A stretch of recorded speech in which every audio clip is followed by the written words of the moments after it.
Banger after banger.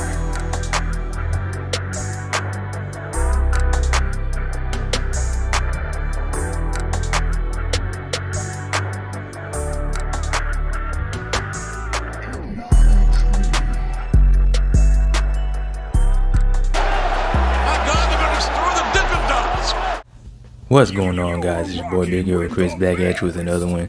If you're new to the channel, go ahead and subscribe, leave me a thumbs up, ring the notification bell, hit me up on Twitter, TikTok, community post, man. You already know the vibes.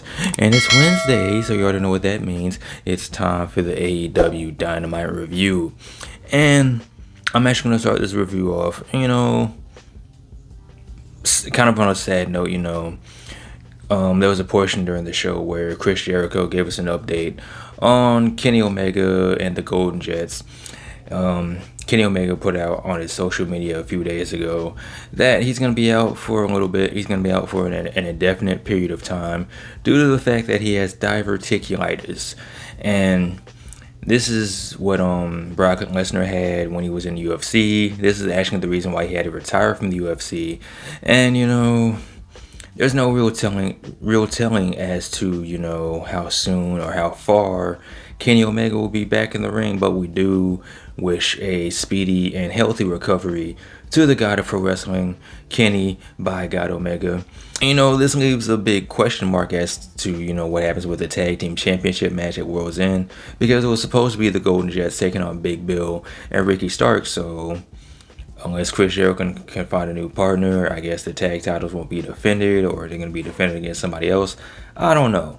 But that's just a road we have to cross whenever we get to it. But as far as this episode of Dynamite, it's the Continental Classic. It's still rolling on. And this is like the final opportunity for, whoever wants to qualify to, go on to World's End to face the winner of the Blue League and the Gold League and the Pokemon Red League and Superman Red and Blue. Whatever is going on, we had a good night of action. It kicked off with whose house? Swerve's house. Swerve was taking on Roosh. And, he took a loss to Jon Moxley last week, so, he had to get it back. And this was a pretty dope match, man. Swerve and Roosh actually beat the holy hell out of each other. And they have a great amount of chemistry, Like, the way Swerve moves in the ring, is very unique. And Roosh, he's one of those wrestlers like Ilya Dragunov, like Eddie Kingston, where you don't know if he knows that wrestling is, supposed to be entertainment, because he actually goes out there and he beats his opponents up, like for real, like they owe him money or something like that. So it was very interesting just to see Swerve and Roosh just beat up each other. And another interesting concept was the fact that the crowd was really behind Swerve. Like, they were chanting for Roosh as well, but they were really behind Swerve. As soon as this entrance music hits, they're chanting Swerve's house. Of course, they're doing the Prince Nana dance and everything. And throughout the match, they're chanting whose house? Swerve's house. So the people are really starting to get behind Swerve more and more each week. I don't know if he's turning face. I don't know if he's going to remain a heel or he's just going to be Swerve.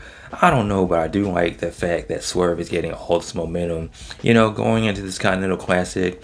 And, he ended up beating Roosh. And this actually wouldn't be the last time we see Swerve on this episode of Dynamite. This was very Swerve heavy. I ain't mad at it, future world champion in my books. So, yeah, man.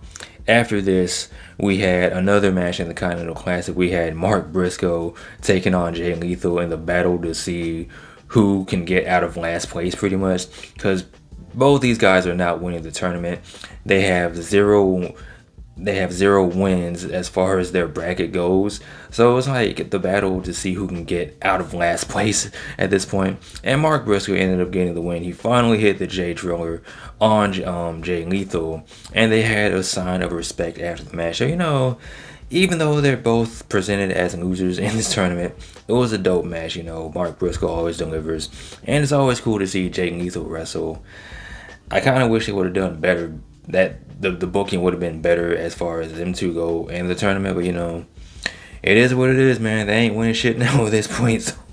So next up, we had a video package, highlighting the fact that MJF is in the Jewish Sports Hall of Fame. So, that's a good look on MJF. He's been doing the rounds lately as far as, podcasts and interviews, hyping up the main event match at World's End. And it's being reported, which I don't believe, but MJF has said that he has not re-signed with AEW yet. His contract expires January 1st of next year. And according to MJF, he still hasn't re-signed. That's a load of malarkey. There is no way he is not re-signed with the company. But we'll see. We'll see, Max. Speaking of Max, we have a video package from Wardlow. Wardlow is still swearing revenge. He wants to be the one that puts the end to the devil. We don't know exactly his ties to this whole devil worshippers group. Is he the devil himself? Is he affiliated with these masked men that keep attacking people from behind? There's no telling. Hopefully they wrap this thing up at World's End. It's entertaining on and off as it's been. It's time to wrap it up. We got to get a resolution out of this. We got to figure out who's behind these masks. Hopefully we find out pretty soon. And Samoa Joe, he wants answers. He tried to get answers from Heyman Adam Page last week, and he got the answers, but he wasn't asking the right person. He accused Heyman last week of being the devil, and then at the end of the show last week, he got jumped by the devil worshipper, so he's clearly not the devil. So now Samoa Joe's like, listen, every time we've seen somebody get attacked by the devil, there's always some type of footage behind it. We've seen the Claim get beat up. We've seen not MJF, but we've seen Heyman get beat up. We've seen all these people get beat up. But when it comes to MJF, all we've seen is him just laying out in the parking lot with a broken beer bottle by his head. So, this causes MJF to come out, and he's like, listen, fat boy, I'm starting to think that you might be the devil, because we never really seen the devil worshippers beat you up. So now they're throwing these accusations back and forth at each other. And then as this is happening, a whole gang of people dressed in black come out and they try to beat up Samoa Joe and MJF, and it doesn't work. They handle like the Putty Patrol from Power Rangers, but then we see like the main guys in black with the devil logo on their back. They're coming out and they're surrounding the ring, but they never put hands on MJF or Samoa Joe. But then it cuts to the Contron, and you see the devil on the screen. And once again, we're laying out the challenge for the Ring of Honor Tag Team Championships. Will Max be a hero? Will he accept the challenge? And as the devil goes away, MJF is like, listen, I know last time this happened, you were kind of apprehensive. And Samoa Joe's like, fuck that, we accept.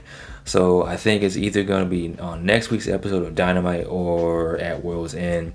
It's going to be for the Ring of Honor Tag Team Championships. Once again, Samoa Joe and MJF taking on the devil worshippers or the Gimp Squad or the Retribution or the Ninjas, whoever these masked men are. So we'll see if they actually go through with it this time. We'll see if we get some reveals finally as to who's behind these masks. We'll see. Only time will tell, but hopefully they wrap this set up real soon. And like I said earlier in the video, this wasn't the last time we saw Swerve, because we saw MJF walking backstage with Samoa Joe and he told him to peace out. But as MJF is walking, he walks past the Mogul Embassy locker room and he sees one of the ski masks or one of the shiesties or whatever on the floor in front of the Mogul Embassy's locker room. So he knocks on the door, he confronts Prince Nana, but Swerve comes out. And this is the matchup that I kind of want to see. Hopefully we see it at Revolution. I don't know, for the title. Hopefully, But MJF and Swerve go back and forth with the words and everything. MJF is like, yo, man, I don't care about you because you're not on my level. And Swerve's like, yo, there are levels to this, because when you were at NXT trying out, he was at NXT signing contracts. So they're just throwing these shots back and forth. So hopefully, man, I don't know. I don't know. But maybe one day in the future we'll see MJF taking on Swerve for the AEW Championship. If somehow, some way, Samoa Joe doesn't beat MJF for the title, maybe that might be the wave. MJF versus Swerve for the championship, maybe at Revolution in Greensboro, the show that I'm going to be at. It is what it is, man. So we'll see. Something that wasn't really too dope, we had a backstage segment from Best Friends. Rocky Romero, Trent, Orange Cassidy, Chris Statlander, they're all backstage. And Renee's talking to him. She's like, hey, good job, being champions or whatever. But then Rocky's like, yeah, man, I think it's time for me to hold gold. And Orange Cassidy's like, yeah, you know what, man, you're on Friday at Rampage, you and me, International Championship. And Rocky Romero's like confused, and Best Friend's like, yay, good job, Rocky. And he's like, what the fuck just happened? So I guess it's official this Friday on Rampage. Rocky Romero taking on Orange Cassidy for the international title. Cool. That's cool. But something that actually is cool in real life, we had the number one contenders match between Saraya and Riho to see who will face Toni Storm, who was on commentary for this match, who was very hilarious at World's End. And the funny part about this was Toni Storm was calling Taz like her favorite landlord, and she called him the human duplex machine because it kind of sounds like suplex machine. You get it? you get it. You get it. You laughed. I see you laughing. You get it. But yeah, man, this was a fine match. Riho won. I was a little nervous. I thought Swerve was gonna, pull out some shenanigans, or maybe Ruby Soho was gonna come out of nowhere and help out Saraya. That wasn't the case. Ruby Soho was actually watching this match from the backstage area, and Riho actually won the match. So it's official at World's End. It's going to be Riho taking on Toni Storm for the AEW Women's Championship. And then after the match, he had Luther carrying Toni Storm to the ring. She's looking at Riho with the little, old school binoculars, little small ass binoculars. And Riho's like, yo, I'm pussy? So she starts laying hands on Toni Storm. And then out of nowhere, Mariah May comes out and she saves Toni Storm. She hits Riho with the Women's Championship. And Toni Storm's looking all confused and she's like, yo, who is that?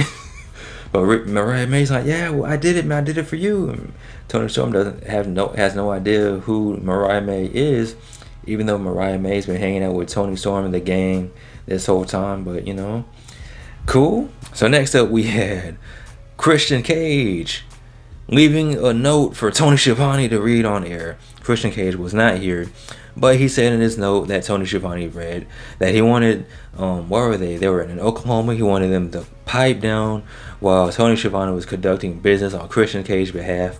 And this was pretty much, addressing the fact that Edge challenged Christian Cage to a rematch at World's End for the TNT Championship in a no disqualification match.